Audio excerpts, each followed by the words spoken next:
Welcome, everyone. My name is Susan Patterson, and in 30 seconds, we'll go to the successful and fun event that Parker and his community produced. After that will be an interview with Parker, so you can learn what it took to produce an event that inspired 500 people to want to come to learn about the destructive nature of porn. Parker's courage will move you to the depths of your being.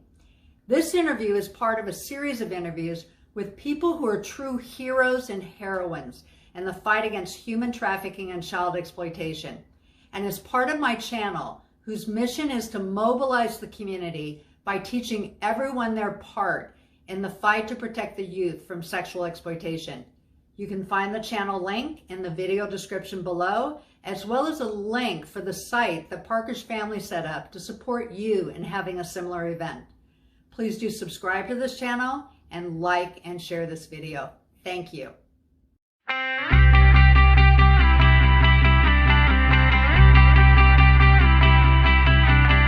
How's everybody doing tonight?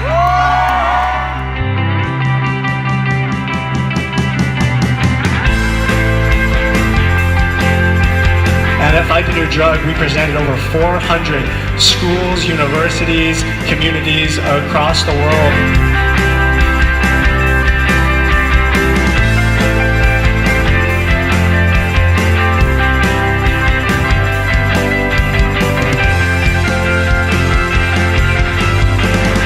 I was not expecting this many people here. This is not completely blew away my expectations.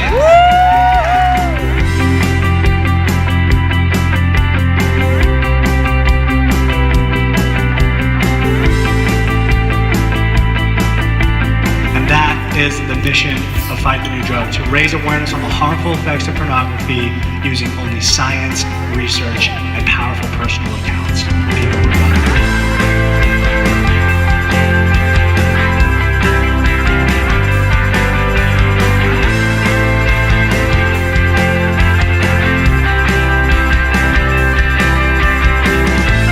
It was an eye-opener for me to realize how much of an addiction this actually can be.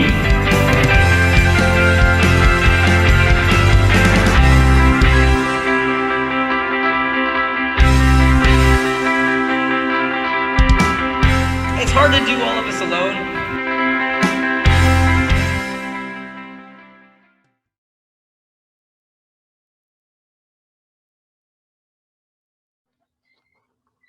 Hi, everyone. My name is Susan Patterson, and today I'm interviewing Parker Johnson, who, out of concern for his peers, together with his friends and their families, produced a 500-person event at his high school to educate his peers on the destructive nature of porn viewing.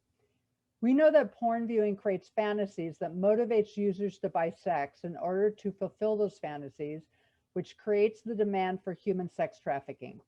We also know that 68% of divorces have been linked to porn viewing. If we can reach the youth before they become addicted to porn, we will have gone a long way towards reducing sex buying. What Parker did is an outstanding example of one of the ways we can reach the youth. So here today is Parker, his sister Ellen, and his mother Becky, as this was a family affair in producing this event. So Parker, we'll start with you. What gave you the idea to have an event like this? I really think that the effects of pornography just have had a personal effect on my society and the people around me, whether it's from my high school, and I've seen the effects of it, and I knew that it was something that was wrong. I was raised knowing that pornography was not okay, and as I watched the effects it had on our society and my peers, I wanted to do something about it. And so I guess that's kind of what started the idea of an event from the beginning. Very good. And how big a problem do you think porn viewing is among teens? What have you seen? I feel like it's everywhere. It's kind of invaded all of our society. In my high school, whether I feel like more people than not view pornography. And I know that's something that's wrong and it shouldn't be that way. Yes. Yes. So what did you tell your youth group that inspired them to want to support you in having an event like this? Well, I would say more than anything, they weren't just a youth group. They were my friends. They were my peers. And it was a great group of friends that wanted to do something. We united around this real issue in our society, and we felt that we could make a real difference. And so we went out. I think as we all recognized that it was the wrong thing to do, that I guess that it was the right thing to fight against it. Um, there was more than support from all of my peers and my friends. I don't know, they were great friends in helping me do that. And so I would say more than a youth group, I would say they were my friends, and they helped in so many different ways. Fantastic. And how, I know you had Fight the New Drug Speak. So how did you hear about Fight the New Drug? I think they're the biggest company or nonprofit organization that we've seen that's talking about it. So they really fit what we were looking for, to raise awareness. Because I know there are a lot of organizations that are fighting against this, like human trafficking and things like that, but not many have spoken out against the effects of pornography. Yes, and we know Fight the New Drug is very popular among the youth. They have a great marketing strategy in the way in which they promote it, where they promote that porn blocks love versus saying porn is bad, which is, not a message that people are nearly as attracted to, right? Yeah, I think more than anything, it's about what made our event successful was that it wasn't just some random kid doing something about it, but it was a group. It was exciting. It was a movement, and I think that's what Fight the New Drug's done. It's a movement against it. Yes. It's what's cool. It's the right thing to do. Yes. Yes. So was there resistance from the community? Yeah, I think there's always resistance with these types of things. People are going to disagree, but I don't think that changed very much about it. We just kept pushing forward. I think more than anything was just some heckling at school and maybe within our community, some different people that wanted to push their own agendas and stop it from happening. Yes. Becky, do you want to weigh in on any resistance that you saw from the community? Yeah, well, we started out trying to have it as kind of an after school assembly where kids didn't have to come, but it was optional so that we didn't have issues with parents not wanting to come or not wanting their kids to come and being forced to come. As Parker talked about starting this movement. So that's kind of the place we started. We talked with his principal or he did, and I was there. And so we talked about that, and that's what the principal felt comfortable with. And then as we moved forward and we had when you're doing something at a high school or at a school, you have to have like specific things in place, which the PTA was willing to help us do those things at the time. And then there was people in higher positions that didn't like what we were doing. And so they kind of put a stop to those supports. And so it created just some obstacles that we had to overcome. And how can we still use the high school and still make this community event at the high school, because it's a place where everybody knows where it's at, which I think is important in planning some event like this. And so as that was like a big obstacle, and that those same people that were trying to stop that were trying to, in the community, hitting other people that we had talked to and kind of turning the tide on it of what they felt like we were doing. They felt like we had an agenda. And I mean, I guess we do. It's like, yeah, we want to help people not be addicted to pornography because we've seen the effects of it. So anyway, so those people kind of put obstacles in the way, but through miracles, we were able to do it. Fantastic. Parker, how did you promote the event at your school? I think it goes back to those friends I had. one of the biggest things we did was we had them go out and we gave them t-shirts and we said, all right, you guys are a part of this movement. Let's rep it. And so they went out to all our other friends and they got everyone excited about it. Different people at our high school, they talked to teachers and invited them to give extra credit and stuff like that to go to Wow. this event. And then more than that, we talked to every leader in the community we could. Because this wasn't just at my high school. We wanted to make this a full community event.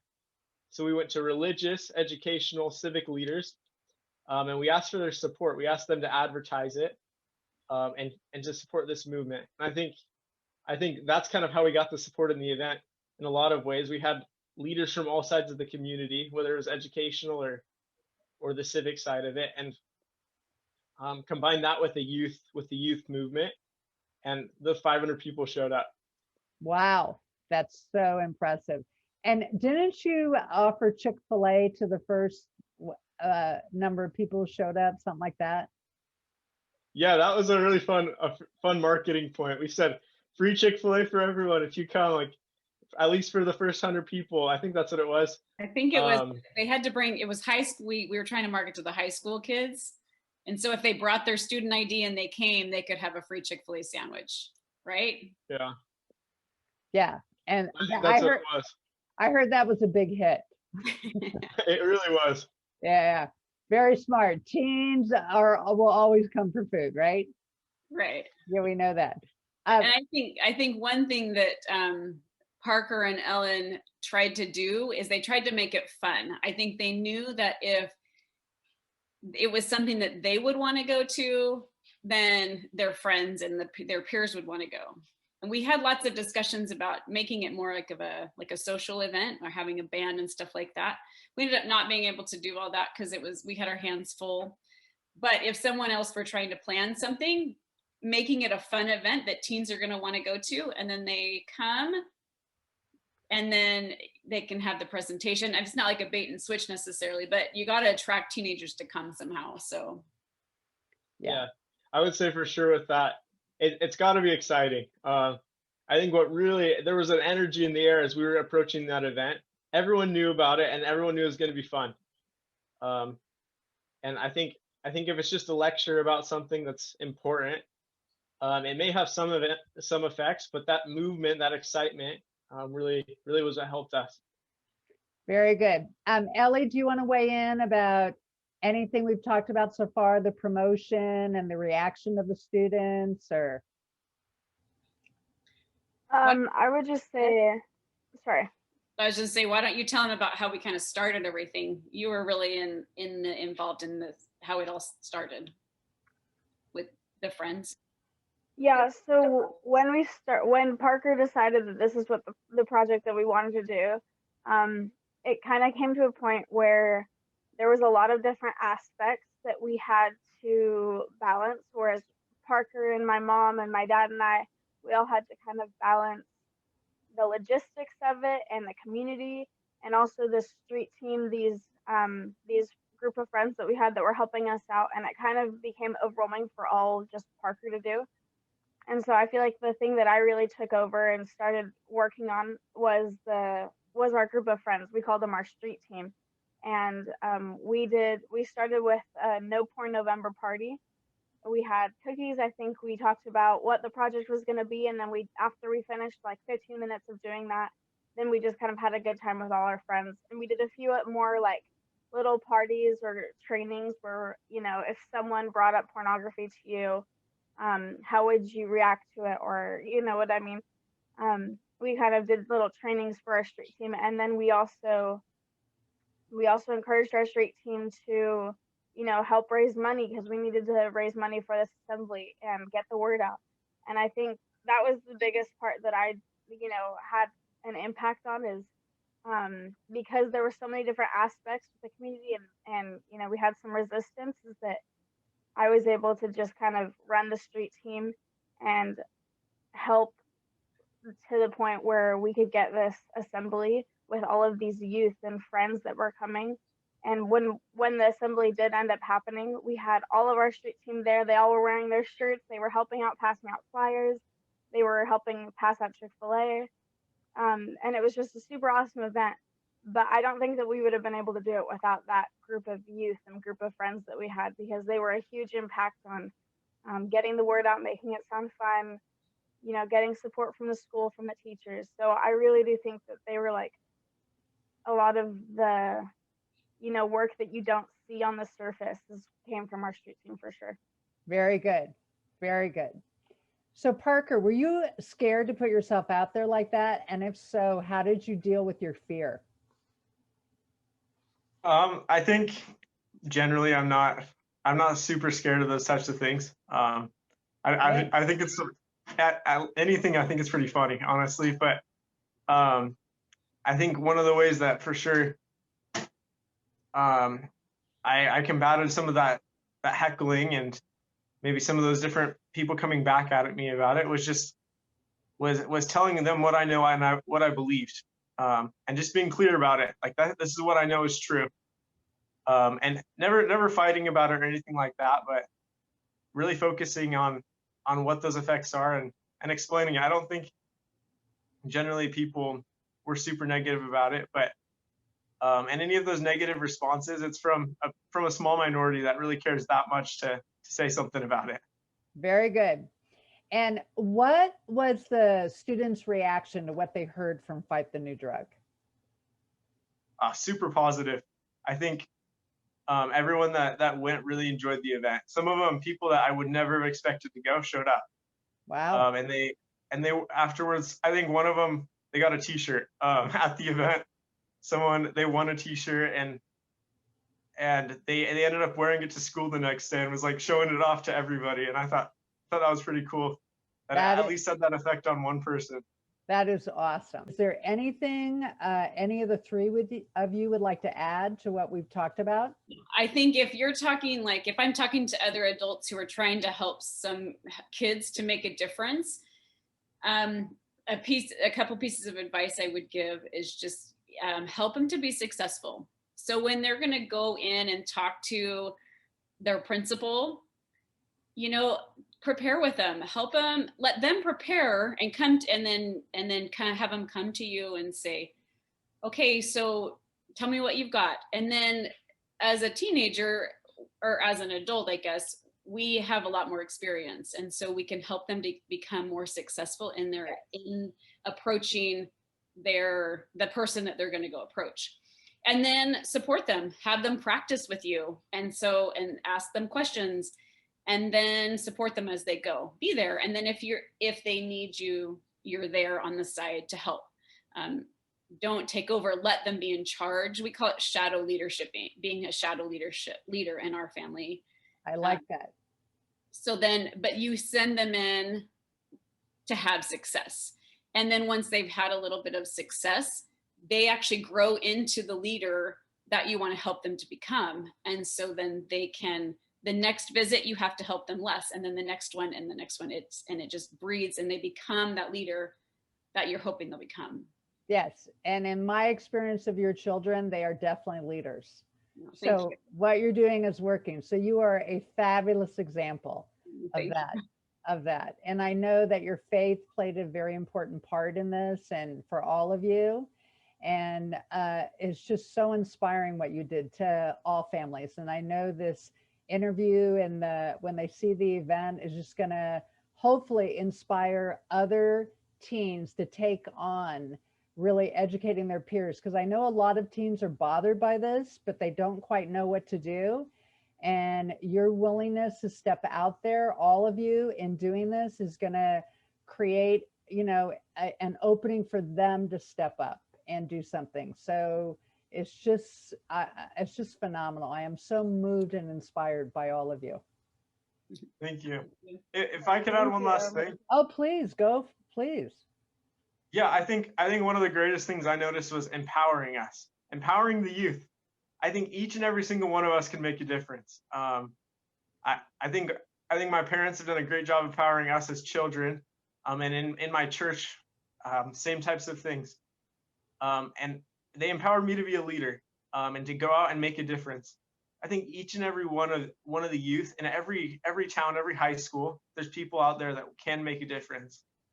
But if no one ever empowers them, if no one ever shows them the way, If no one ever gets them excited about it, they won't be able to. And so I know that each and every, I guess that's one of the beautiful things. People will gather around. People want to make a difference. And I know just for my peers, in every society, every community, there is a youth that wants to do that and wants to change. Thank you so much for saying that. That is a perfect place to complete this interview. Thank you so much for that, Parker. And thanks again to all of you for being here today.